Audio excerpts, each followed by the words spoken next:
Bom dia, irmãos, paz seja convosco.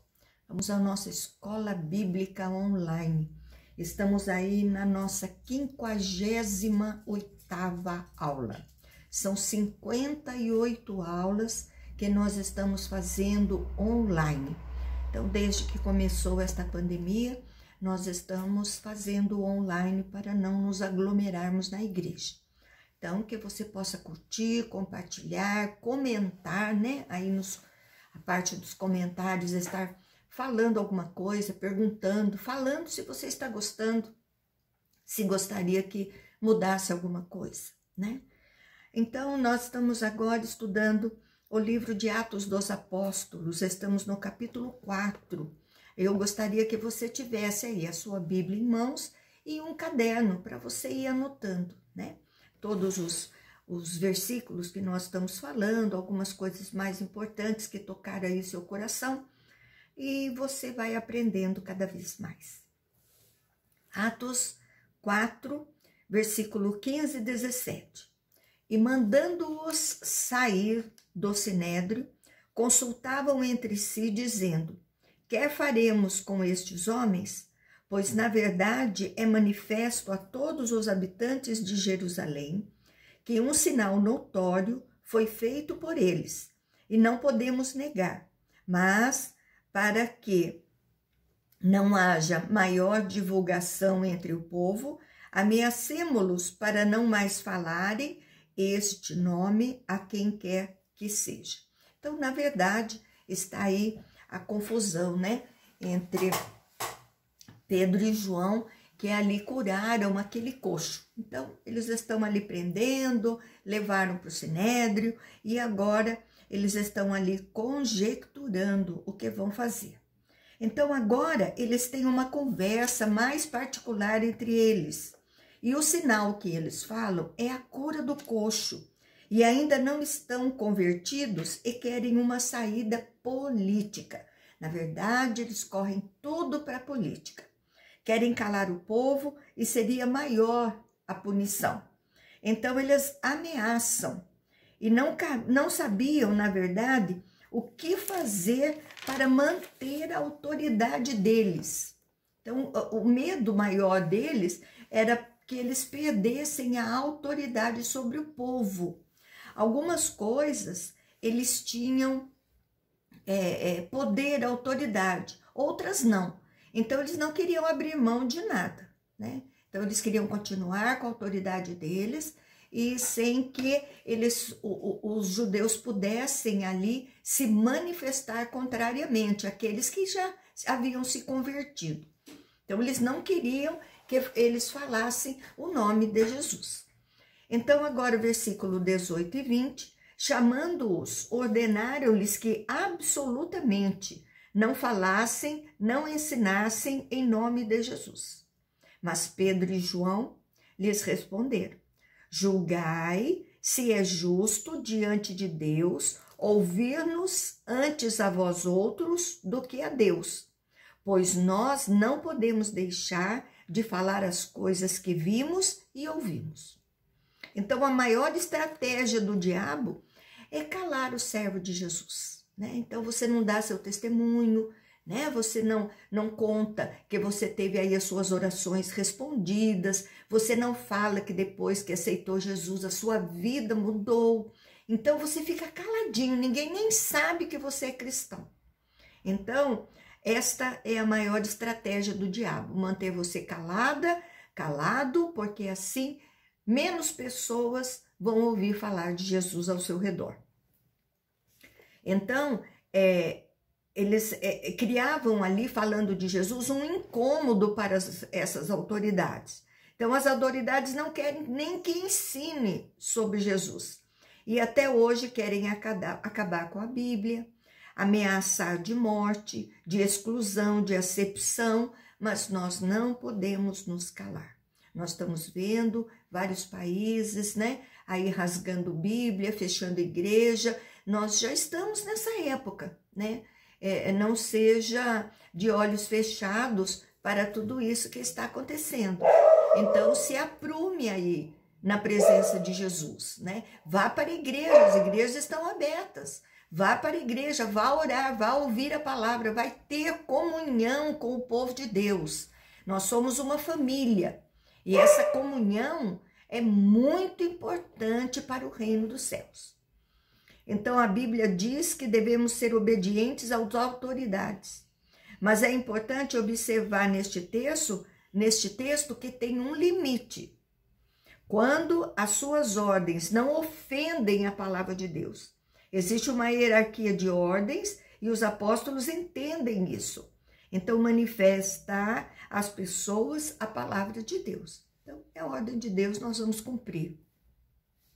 Verso 21 e 22, depois ameaçando-os mais ainda, os soltaram, não tendo achado como os castigar por causa do povo, porque todos glorificavam a Deus pelo que havia acontecido.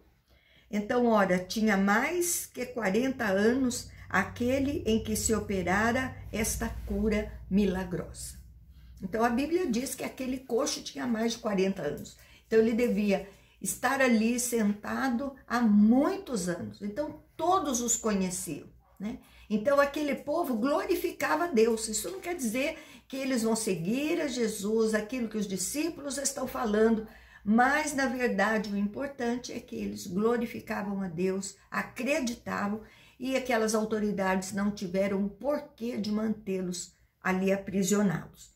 Então, eles tentam a força, mas não tiveram nada que fazer contra eles, e politicamente eles acabaram atraindo o ódio do povo, porque o povo estava vendo o milagre, né? Lucas demonstra que o coxo era bem conhecido na cidade e que tinha, na verdade, 40 anos. Então, já era uma pessoa bem vivida ali naquele lugar, né? Uma cidade onde todos passavam, né? 3, 4 vezes para ir ao templo orar, né?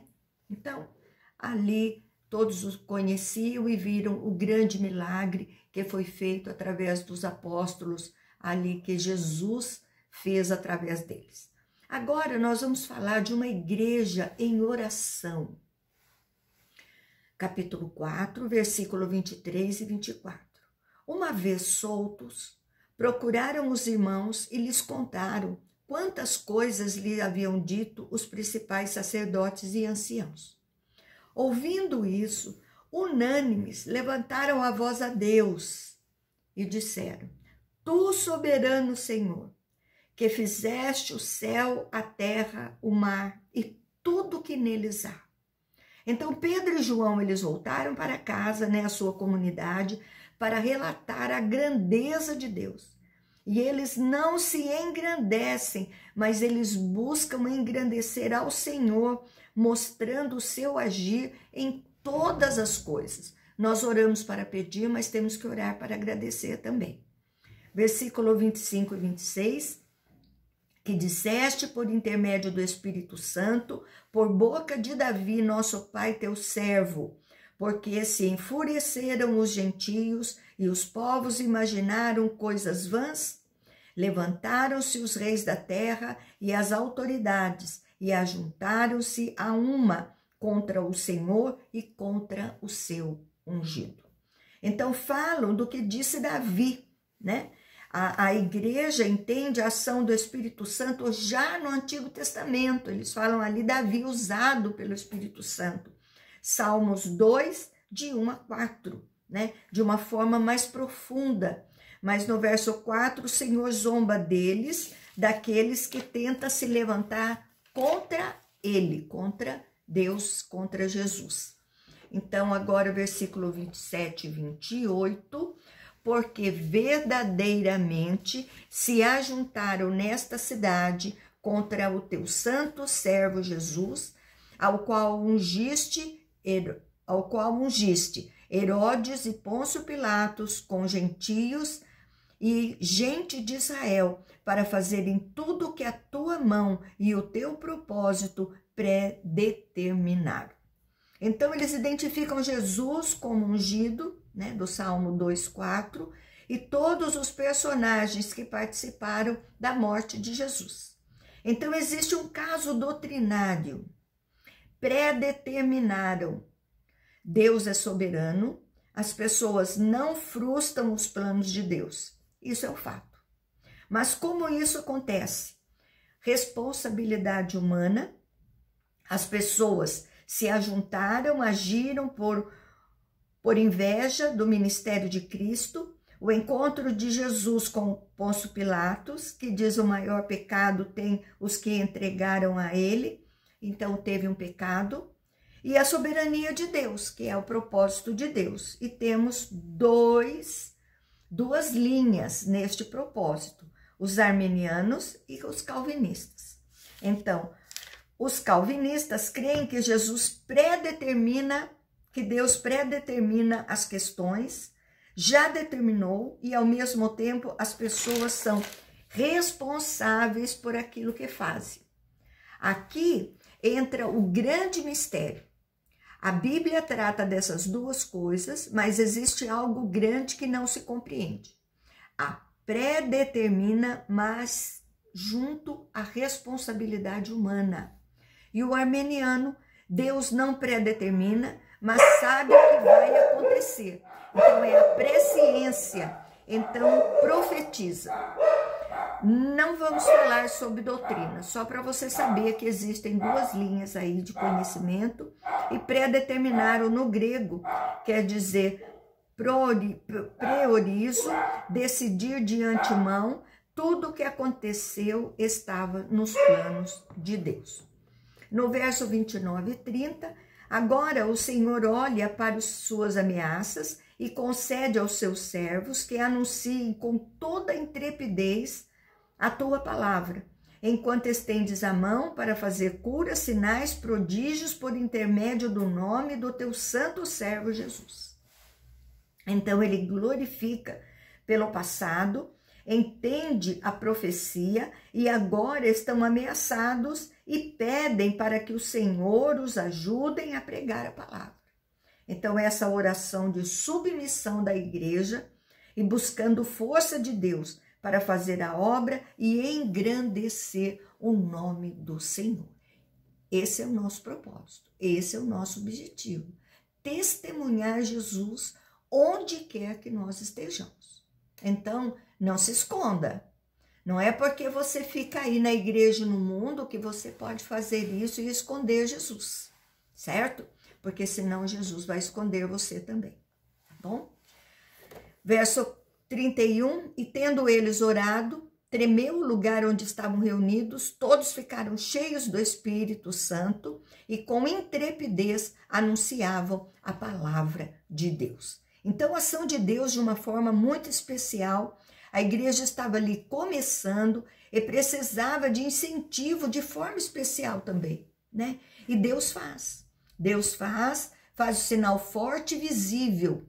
Ele mostra que Deus estava acompanhando-os, mas estavam proibidos pelas autoridades.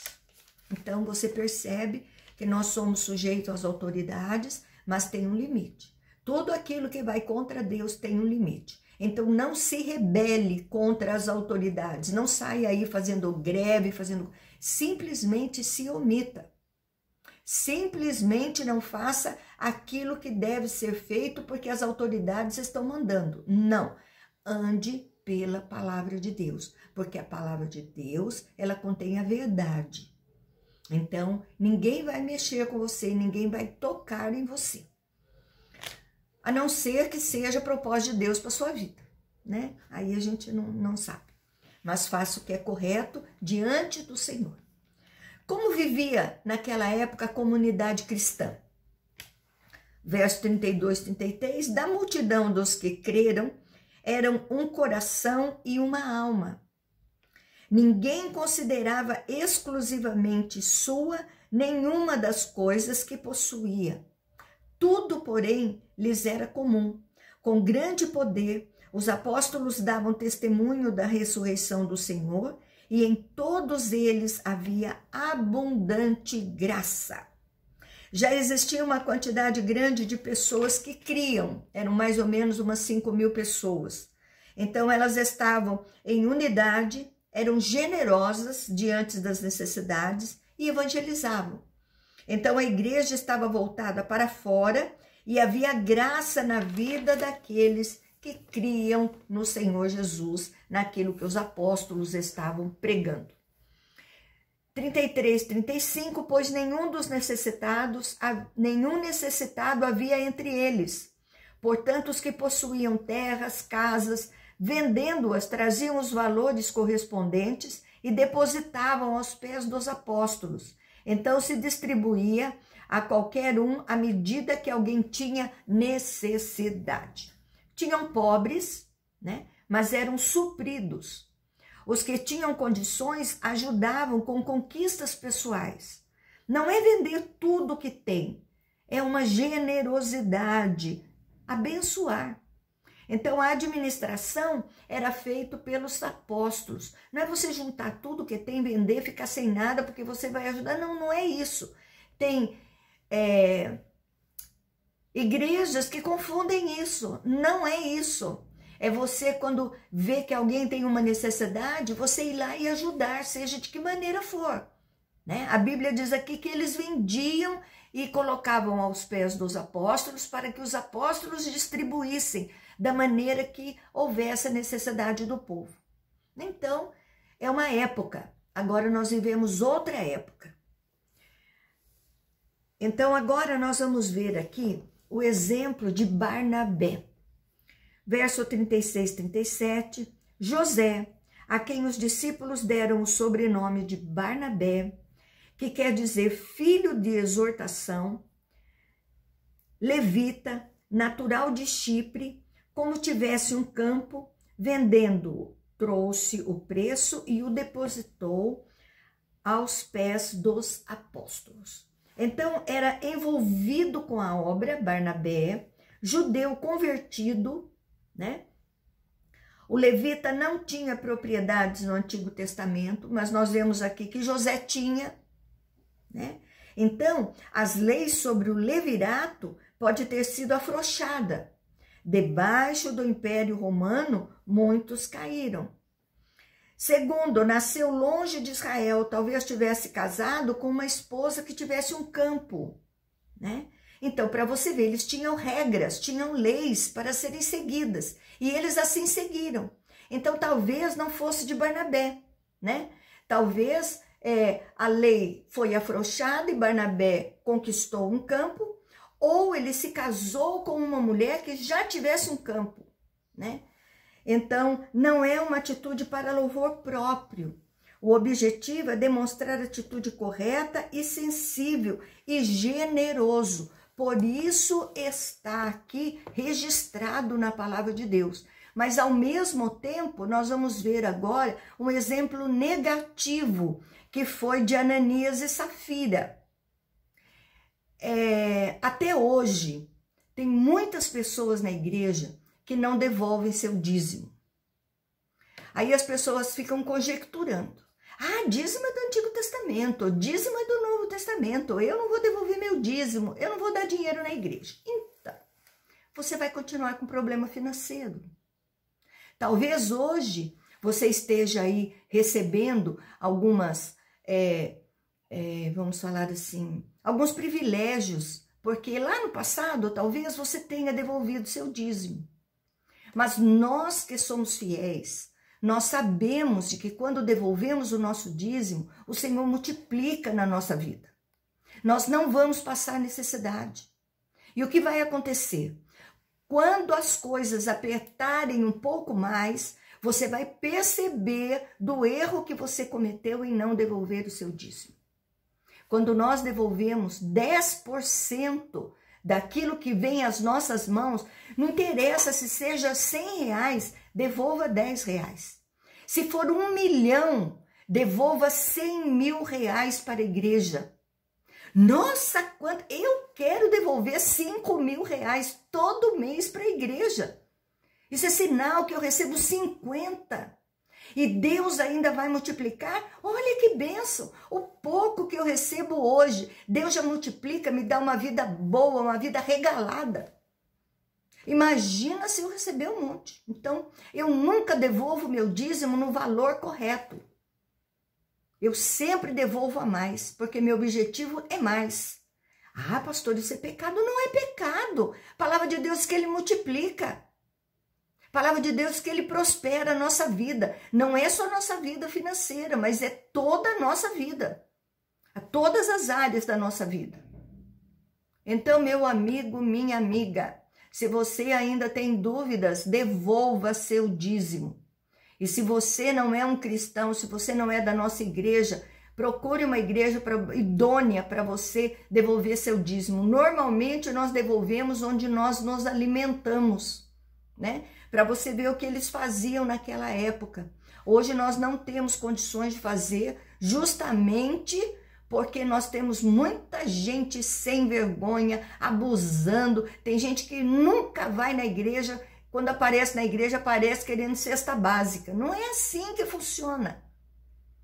Mas a palavra de Deus ainda diz, faça prova de mim. Devolva seu dízimo e você vai ver o que Deus vai fazer na sua vida. Você não vai passar necessidade, você não vai passar vergonha mais de ter uma conta de luz, uma conta de água aí atrasada, batendo na sua porta, fazendo cobrança. Não é para você ser dizimista por causa disso. É para você ser um dizimista em obediência à palavra de Deus, porque ele é fiel à palavra dele. Então ele vai cumprir na sua vida a promessa que ele fez. Amém? Então, te demos aí um exemplo positivo da vida de Barnabé. Agora nós vamos dar um exemplo negativo da vida de Ananias e Safira. Atos capítulo 5, versículo 1 e 2. Entretanto, certo homem chamado Ananias, com a sua mulher Safira, vendeu uma propriedade, mas em acordo com a sua mulher, reteve parte do preço e, levando o restante, depositou aos pés dos apóstolos. Lucas faz um contraste entre Barnabé com Ananias e Safira. Nem todos que estão na igreja são convertidos, né? São convertidos na hora do milagre, né? Inicialmente eles venderam como Barnabé, mas reteve parte do preço. Então fez diferente do voto que eles fizeram, do propósito que eles tinham. A intenção não era ajudar, mas reter a parte da venda. Você pede para Deus, Deus abençoa. Na hora de você retribuir para a igreja aquele milagre que o Senhor fez, o voto que você fez, você cumprir, não. Aí você faz o que? É muita coisa. A minha esposa não deixa, meu marido não deixa. Então, é muito complicado. Então, o problema não está em dar 100% do valor, mas fazer o propósito e não cumprir, né? Então, eles mentiram para todos. Então, no verso 3 e 4, então disse Pedro, Ananias, por que encheu Satanás teu coração para que mentisses ao Espírito Santo, preservando parte do valor do campo?